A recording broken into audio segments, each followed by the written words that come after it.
109.2 FM. Assalamualaikum warahmatullahi wabarakatuh. Selamat siang Rumia Bengkulu dimanapun berada. Ini di siang Rabu ya, seperti biasa itu biasanya kita bakal melakukan agenda atau acara talk show nih ya Rumia Bengkulu. Dan kali ini kamu bakal dipandu sama aku Isabel, dan nggak kalah ya sama episode-episode sebelumnya. Episode hari ini nggak kalah spesial karena kita bakal membahas nih dan mengupas lebih dalam mengenai peran mahasiswa dalam melindungi dan mendukung nih pembangunan ekosistem daratan secara berkelanjutan. Dan untuk itu aku udah nggak sendiri nih ya Rumia Bengkulu. Udah hadir nih bersama aku seorang narasumber yang aduh ini aku udah grogi ya. Dari auranya aja udah terpancar gitu, aura aktivis. Oke, di sini hadir bersama kita Kak Nur Meiswari. Mungkin Kak Nur boleh menyapa Rumia Bengkulu sebentar. Oke, Assalamualaikum. Selamat siang. Terima kasih untuk Suara Undip, untuk waktunya, dan SDG Center tentunya. Oke, nah itu tadi sapaan singkat ya dari Kak Suari. Sepertinya berdua juga sama-sama grogi. Nah tapi nggak apa-apa ya Rumia Bengkulu. Mungkin ini untuk segmen awal kita sapa-sapaan dulu aja. Dan buat kamu yang mungkin penasaran, kira-kira bakal bahas apa aja nih kita berdua hari ini, dan ada keseruan apa aja hari ini? Ikutin terus, jangan kemana-mana, tetap di 109,2 FM Radio Suara Undip, radionya Bengkulu. Yang masih bareng Sobel dan tentunya narasumber terfenomenal kita ya pada siang hari ini. Oke Kak, ini panggilan akrabnya Kak Su aja ya kita panggil ya? Boleh. Oke Kak Su ya, boleh dipakai mic-nya mungkin ya. Oke Kak Su nih, tadi aku belum sempat ya tadi mau nyebutin gitu. Kalau Kak Su ini sempat menjabat sebagai Ketua UKM Palasostik FISIP Universitas Bengkulu pada tahun 2018 ya. Iya, ini mungkin sebelum ya Kak ya kita terjun ke tema kita pada hari ini, aku sebenarnya penasaran banget nih, dan mungkin akan Bengkulu di rumah juga penasaran. Sebenarnya Palasostik sendiri itu apa gitu? Bisa dijelaskan mungkin? Jadi Palasostik itu kan dia sebuah unit kegiatan mahasiswa ya, yang di bawah Fakultas FISIP. Ini bentuknya Mapala, mahasiswa pecinta alam. Nah, Palasostik sendiri itu sejak 18 Juli tahun 1986 itu resmi berdiri dan sampai dengan hari ini. Nah, Palasostik itu juga yang paling utama tentunya dia lebih ke kaderisasi ya. Kaderisasi keanggotaan, tetapi tetap basicnya itu lebih ke pecinta alaman. Nah, baik itu kegiatan lingkungan hidup maupun juga kegiatan alam bebas, kegiatan olahraga alam bebas. Outdoor gitu ya? Ya, bisa menjeram. Kalau di Palasostik sekarang itu terbagi juga di dalam beberapa divisi. Nah, jadi kalau di Palasostik ada satu itu divisi gunung hutan. Nah, di bawah gunung hutannya itu ada survival sama navigasi darat. Kemudian ada olahraga arus deras atau rafting kan. Kemudian susur goa. Goa gitu. Ya, setelah itu panjat tebing, SAR PPGD, SAR and Rescue, dan pertolongan pertama gawat darurat. Dan yang terakhir itu ada advokasi dan konservasi lingkungan hidup. Ini agak menantang adrenalin semuanya ya tentang Palasostik gitu. Tapi itu kalau misalnya dilihat dari keterangan tadi ya, definisi Palasostik itu anggota ceweknya ada Bang? Banyak. Oh banyak? Banyak ya. Di angkatan nambah aja itu di angkatan 2014 itu ada 22 orang. 22 orang itu landangnya cuma 8. Selebihnya perempuan. Lebih banyak cewek malah ya. Oh gitu. Jadi ternyata Palasostik itu walaupun memacu adrenalin nggak menutup kemungkinan gitu cewek nggak bisa masuk ya Kak ya. Oke, itu tadi sekilas ya tentang Palasostik. Tapi juga aku mau kaji lagi nih, Palasostik tuh agendanya apa gitu di dalamnya mungkin, atau mungkin ada acara di luar gitu Kak? Oke, kalau untuk agenda banyak ya tentunya, baik itu kegiatan internal untuk kaderisasi, peningkatan kapasitas keanggotaan, dan untuk aktivitas di luar itu juga banyak ya. Misalnya kalau kegiatan internal untuk kaderisasi, tentunya untuk open recruitment kita ada pendidikan dasar. Nah, itu biasanya setelah penerimaan mahasiswa baru. Nah, tapi kalau sekarang itu agak pending ya karena COVID corona ya karena COVID. Nah, jadi agak pending, kemungkinan setelah melihat situasi juga ya, karena kita kan tetap berkegiatan kan atas izin dari pihak universitas ya. Kalau di dalam hal ini kita dari Fakultas FISIP. Nah, jadi tetap mengacu pada itu. Baik, yang pertama pendidikan dasar, kemudian ada latihan dan kepemimpinan manajemen organisasi, dan ada kenal medanya untuk turun ke lapangan. Itu untuk agenda rutin yang tiap tahun. Kemudian ada juga disnatalis. Nah, itu yang pastinya. Nah, kemudian tiap tahun biasanya juga untuk kegiatan luar itu juga banyak ya. Basicnya baik itu pelatihan untuk anggota Palasostik sendiri di alam bebas, bisa arung jeram, kadang RC, dan itu tergantung dari agenda pengurus ya. Itu biasanya diagendakan dalam program kerja. Dan itu tiap tahun itu siklusnya berubah, jadi waktunya beda-beda. Jadi karena yang nyusun itu pengurus, dan cuman ada beberapa agenda yang memang yang diamanatkan, misalnya dari musyawarah besar. Kita biasa nyebutnya program unggulan misalnya, misal gitu kan. Nah, itu amanat dari musyawarah besar. Nah, selebihnya itu pengurus yang mengagendakan. Gitu. Jadi agak cukup banyak juga ya agenda dari Palasostik sendiri. Mungkin kayak agak ini ya, menarik ya. Aku kalau misalnya boleh nggak sih orang di luar jurusan fisip masuk gitu? Nggak apa-apa? Kalau itu tidak ya, karena memang di tiap fakultas kan hampir ada galem apalagi kan. Iya. Cuman di kedokteran yang tidak ada. Kedokteran yang ada. Bahaya kalau kedokteran ikut ke turun-turun kan hilang dokternya. Jadi memang udah kesepakatan mapala di fakultas di Unip itu bahasanya yang cuman bisa ini apa namanya? Masuk itu fisip, yang di Palasostik itu cuma fisip. Begitu juga dari fakultas lain kan, dan itu juga tertuang di anggaran dasar dan anggaran rumah tangga. Berarti emang ya sesuai jurusan masing-masing ya, sesuai porsinya masing-masing. Oke, itu cukup menarik ya Palasostik. Mungkin buat Akademi Bengkulu yang baru masuk fisip ya, boleh langsung kontak abangnya gitu. Siapa tahu tertarik buat masuk Palasostik.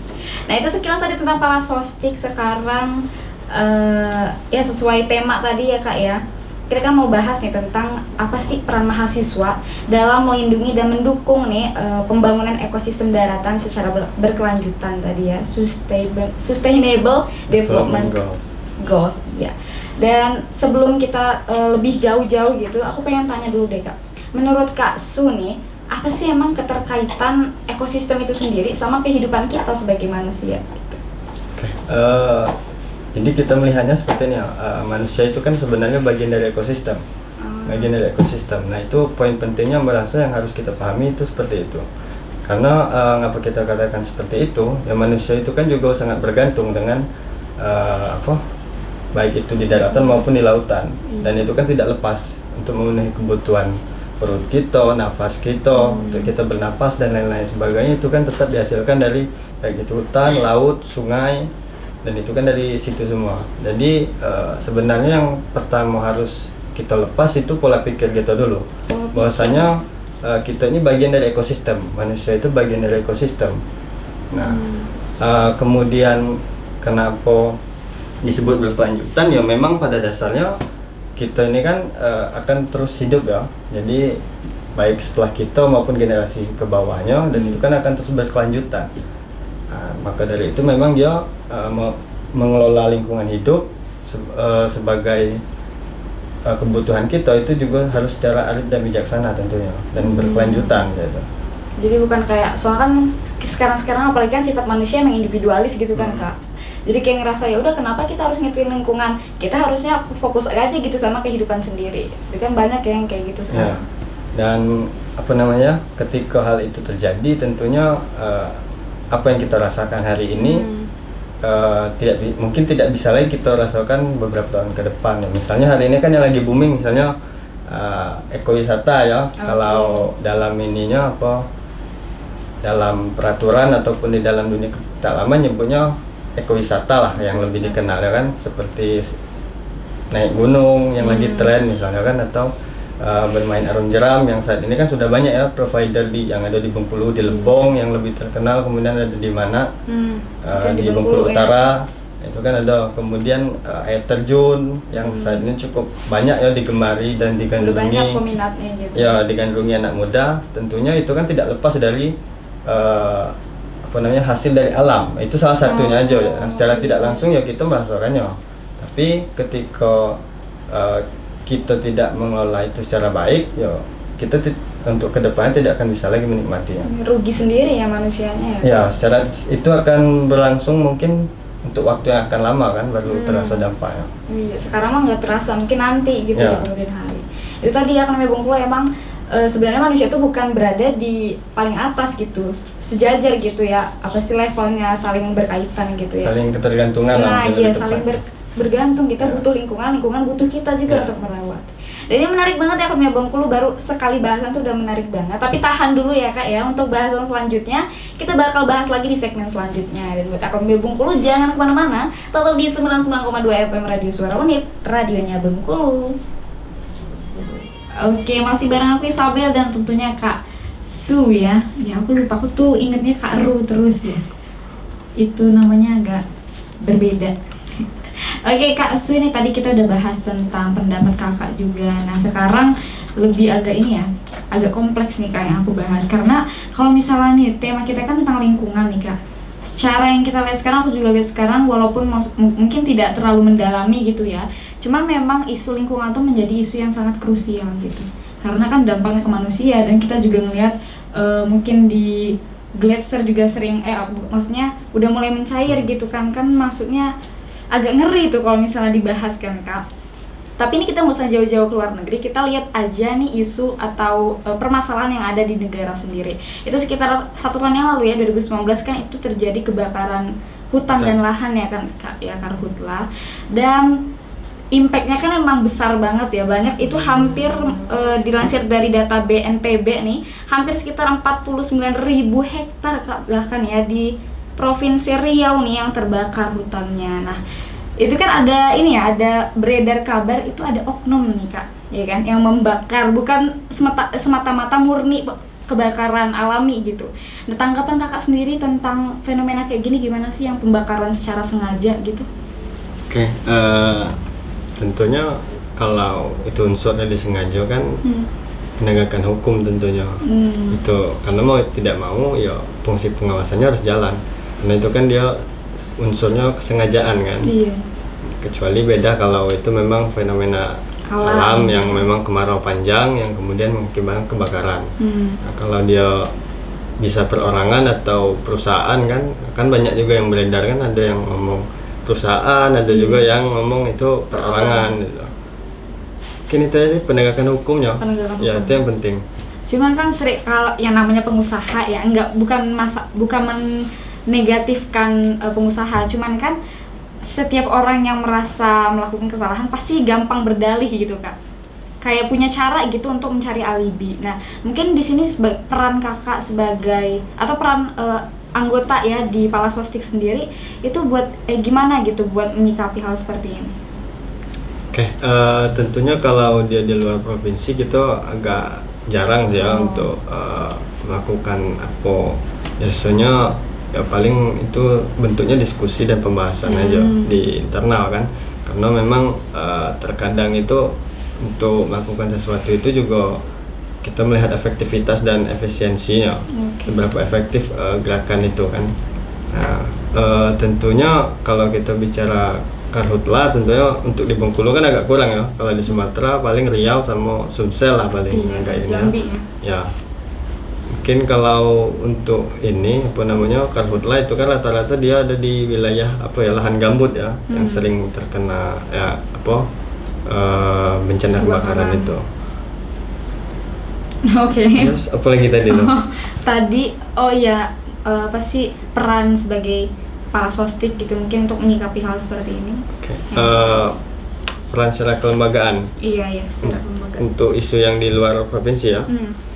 Mungkin tentunya agak sulit ya, karena memang itu kan sudah di luar ini ya, domainnya di Bengkulu. Beda kasus kalau itu di Bengkulu. Nah kalau di Bengkulu mungkin itu ya kita akan melakukan baik itu bentuknya advokasi ataupun kajian gitu kan. Itu kan biasanya bisa juga kalau kita mengambilnya peran dari mahasiswanya, kita kan bisa melakukan kajian baik itu secara aturan maupun riset ke lapangan langsung.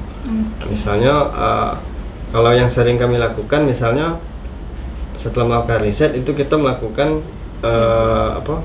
baik bisa dibuat dalam bentuk seminar ataupun langsung menemui stakeholder terkait, membawa hasil kajian kita sebagai bahan rekomendasi.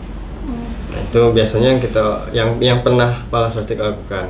Itu yang kontribusi nyatanya yang Palasostik di Bengkulu. Ya, yang terakhir itu pernah kita juga melakukan riset itu di TNKS untuk wilayah Lebong.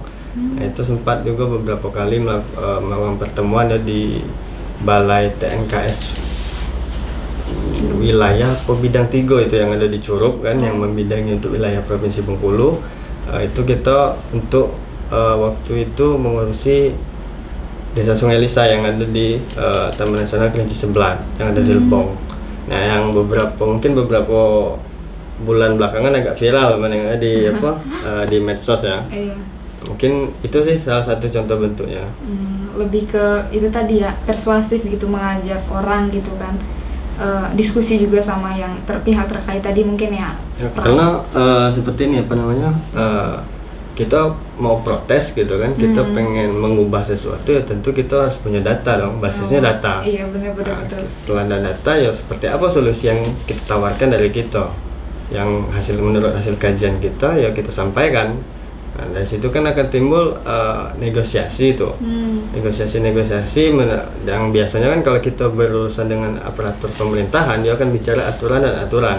Ya, mau tidak mau ya aturan harus dilawan dengan aturan juga, karena juga terkadang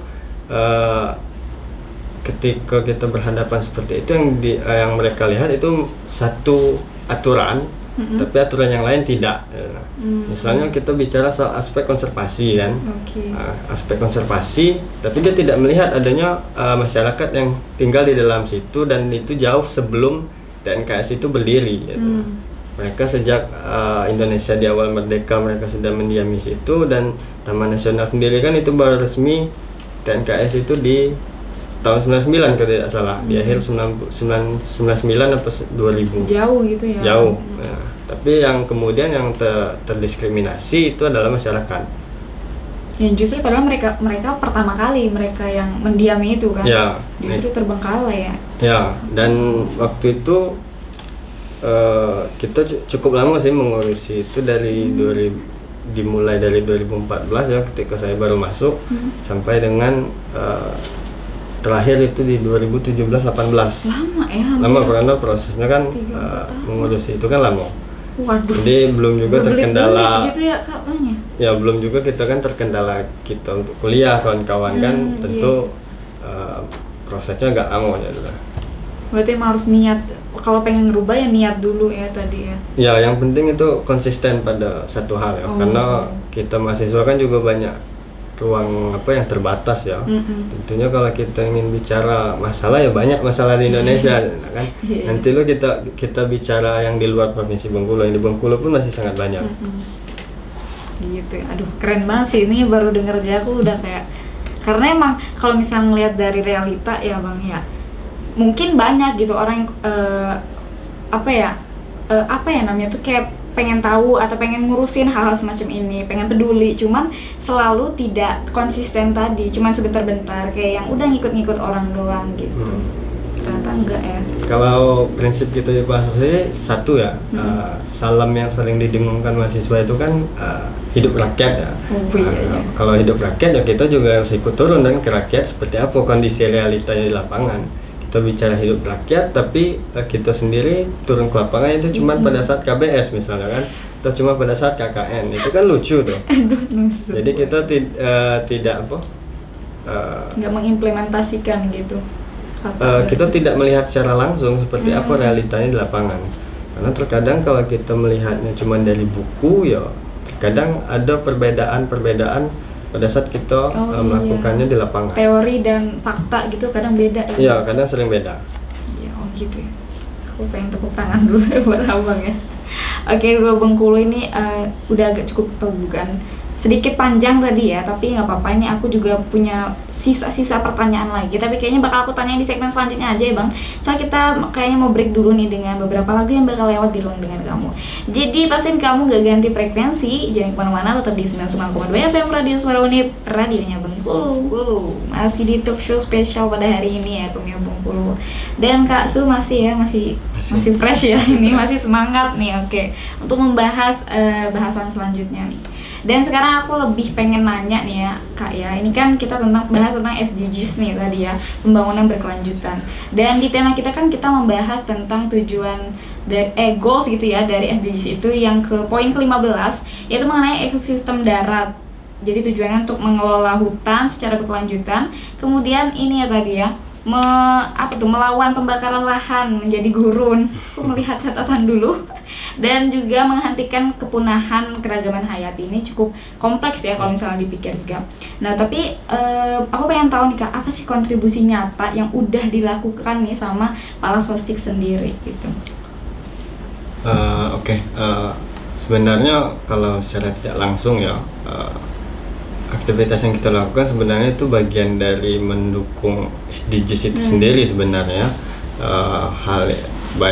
Dalam hal ini untuk goals ke-15-nya itu ekosistem daratan ya, bagi Palasostik sendiri lebih banyak sih mainnya itu di masyarakat kalau dalam beberapa tahun belakang ya.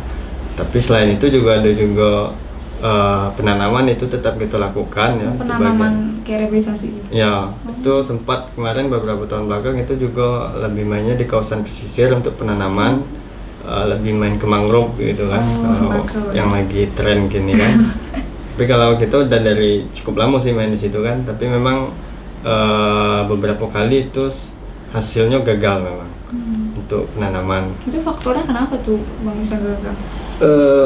Kalau sampai dengan hari ini yang kita lihat sih faktornya Lingkungan, apa namanya? atau Faktor alam. Oh, alam. Alam ya. Karena memang beberapa kali kita melakukan penanaman itu di muara Sungai Bengkulu yang untuk misalnya kayak kelapa atau cemara itu masih ada ya. Tapi kalau untuk mangrove itu sering hanyut dibawa oleh air ya. Karena memang sepertinya untuk air Bengkulu itu kondisi arusnya agak beda lah ya kan. Belum yang di material yang dibawanya kan, yang ikut menghanyutkan itu. Nah kemudian kalau untuk di masyarakat ya pada dasarnya kan ekosistem daratan itu kan dimana tempat kita tinggal ya kan, tempat kita bermukim hari ini ya itu pasti di daratan. Nah tinggal memang seperti apa kalau di Palasostik ya, dalam hal ini dia sebagai mahasiswa mencinta alam, tentunya yang pertama itu berkaitan dengan pembelajaran dari kita dulu ya kan. Kita belajar dulu, kemudian melakukan riset misalnya kan. Kita acuannya tetap Tridharma perguruan tinggi ya. Pembelajaran, penelitian dan pengabdian ke masyarakat gitu. Yang tentunya memang secara tidak langsung aktivitas yang kita lakukan itu bagian dari mendukung SDGs itu. Sebenarnya ya, karena kalau kita lihat hampir seluruh aktivitas, baik bukan cuma Palasostik ya, banyak organisasi mahasiswa sebenarnya secara tidak langsung endingnya ke situ sih. Tapi kebanyakan kan kawan-kawan itu kan tidak terlalu familiar dengan SDGs kalau menurut kalau mahasiswa sekarang sih kebanyakan. Jadi memang terkait dengan SDGs itu agak kurang, padahal sebenarnya apa yang mereka lakukan itu bagian dari itu. Iya, nggak sadar secara tidak langsung. Karena kan SDGs kan sejak 2015 kalau tidak salah ya, dari 2015 kan sampai 2030. Iya 2030. Nah, jadi kalau peran mahasiswa itu perannya di situ. Kita acuannya 3 Tridharma perguruan tinggi itu kita lebih mainnya menjadi fasilitator. Ikut membantu turun ke masyarakat, misalkan melakukan penyuluhan ataupun aktivitas lainnya, riset, kajian yang bisa kita lakukan untuk mendukung SDGs itu. Mungkin itu. Jadi lebih ke bibit-bibitnya tuh mahasiswa gitu ya, ngasih tahu ke masyarakat. Nah, kalau pemerintah kan mungkin langsung programnya apa gitu kan ya untuk mendukung SDGs. Coba kita sebagai mahasiswa tadi ya yang kayak kakak bilang lebih ke edukasi untuk masyarakat gitu kan mungkin. Oke. Dan Palasostik sendiri udah sering banget ya terjun di hal-hal yang kayak gitu ya.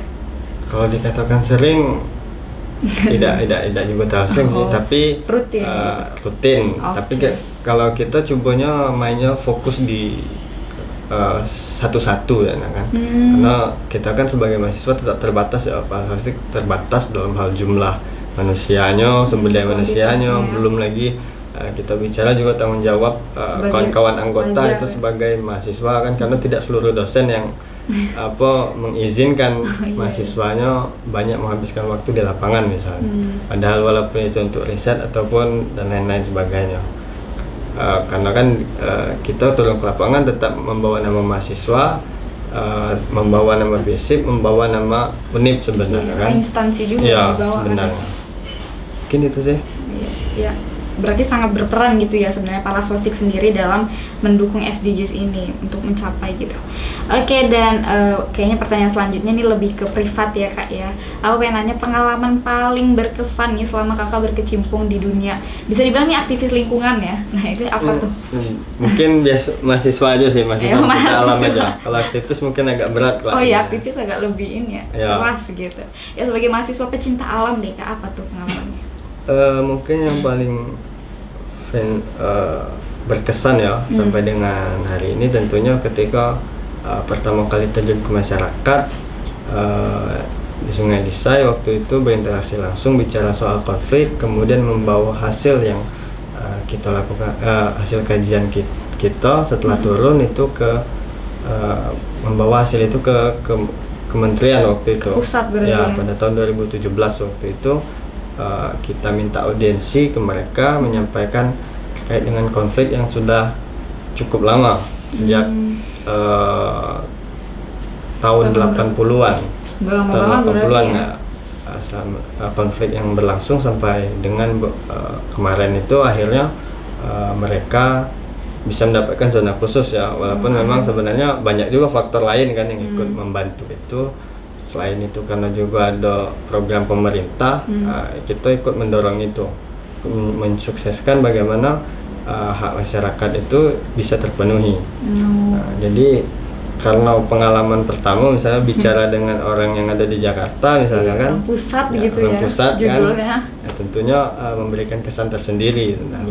Kita ada gugup ya, rasa takut ketika kita bicara, tapi ternyata memang ketika kita sudah sampai pada tahap itu, ya rasanya cukup apa yang coba kami lakukan, alhamdulillah direspon dengan baik pada saat Bangga itu. gitu jadinya. Secara pribadi pasti ada rasa bangga sih, Iya. membawa nama organisasi, nama fakultas kan, nama universitas di kancah nasional. Tapi memang satu poin pentingnya ya, mungkin catatan lah untuk ormawa lain, baik itu Hima, BEM ataupun UKM ya, bahwasanya mahasiswa itu akan sulit bergerak kalau tidak disupport oleh fakultas ataupun universitas. Oh, waduh, benar Nah itu banget pesan penting yang disampaikan waktu itu ketika kita audiensi sama Pak Eka waktu itu, Pak Eka Widodo Sugiri, dia menyampaikan itu. Karena kalian mahasiswa terbatas katanya, untuk bekerja sama misalnya melakukan sesuatu dengan instansi pemerintah aja sulit, Iya. tanpa ada support dari fakultas maupun universitas. Mungkin itu poin penting aja. Intinya harus punya backingan kuat gitu ya di belakang. Mungkin bukan backing, karena kita kan itu kan di bawah universitas dan fakultas kan. Jadi memang mau tidak mau itu harus melibatkan mereka. Iya, nggak bisa bergerak sendiri. Nggak bisa gitu, bergerak maju sendiri. itu nggak bisa. Nah, ya memang yang agak sulit kan kalau di UNIP ini support untuk itu yang sulit. Semoga Bapak Mungkin untuk atasan mendengar. Pak Dekan atau Pak Rektor mungkin kan. Mungkin seperti itu. Ya semoga Bapak mendengar dan merealisasikan ya keinginan tadi ya. Seluruh ini mewakilkan seluruh organisasi mungkin ya di Universitas Bengkulu. Mungkin saya rasa sama sih. Iya, kan semuanya kawan-kawan sama yang ya. lain kan. Oke, dan ini menjadi pertanyaan terakhir juga aja deh ya untuk talk show atau bincang-bincang SDGs kita kali ini. Ini cara kakak sendiri nih, cara kakak atau cara lembaga, gimana caranya sih membuat mahasiswa yang makin kesini makin individualis itu menjadi peduli gitu, lebih peduli terhadap lingkungan nih Kak? Ini sebenarnya pertanyaan yang sulit ya. Padahal sulit. Kelihatan sederhana gitu Kelihatan ya. sederhana tapi sulit ya. Tapi kami pikir ya memang hal ini bukan cuma di Palasostik tapi seluruh organisasi mahasiswa merasa mengalami hal itu ya. Terkait dengan beberapa tahun perekrutan anggota baru misalnya kan memang sulit untuk mengkader yang baru untuk terjun secara berkelanjutan berkegiatan misalnya, ataupun fokus menjadi konseptor, seorang organisatoris, itu agak sulit ya. Tapi sampai dengan hari ini memang yang paling penting yang kami lihat itu memang mau tidak mau ya kita harus mengikuti perkembangan zaman. Nah, misalnya tren di medsos ya, campaign atau seperti apa yang memang mau tidak mau hal seperti itu harus diikuti ya. Karena dan satu lagi seperti apa, lebih banyak ke turun kegiatannya ya, dia lebih banyak harus turun berkegiatan langsung, karena memang trennya anak muda sekarang kan perubahan perubahan schedule lah bahasanya kan. Dan aktivitas dalam satu hari itu kan bisa berubah dalam waktu persekian detik gitu kan. Jadi terkadang agak sulit kita memanage waktu, ngumpulin kawan-kawan kan. Ini memang mau tidak mau teknologi dan dan satu lagi itu tidak perlu terlalu banyak rapat.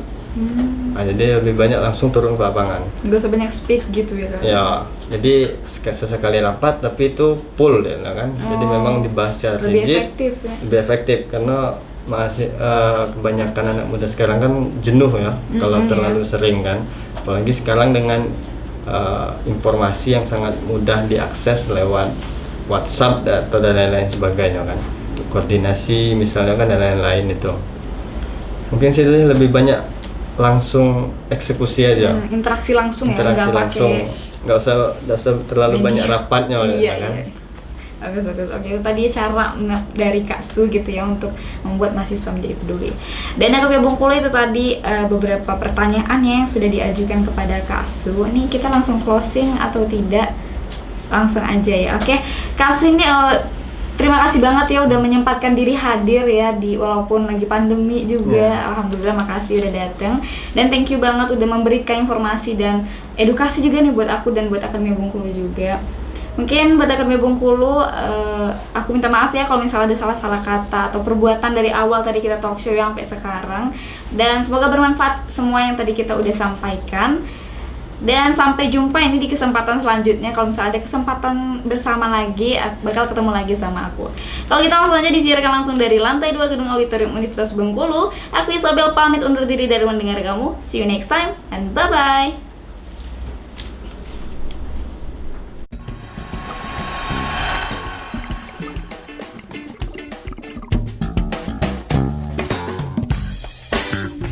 Sembilan 99.2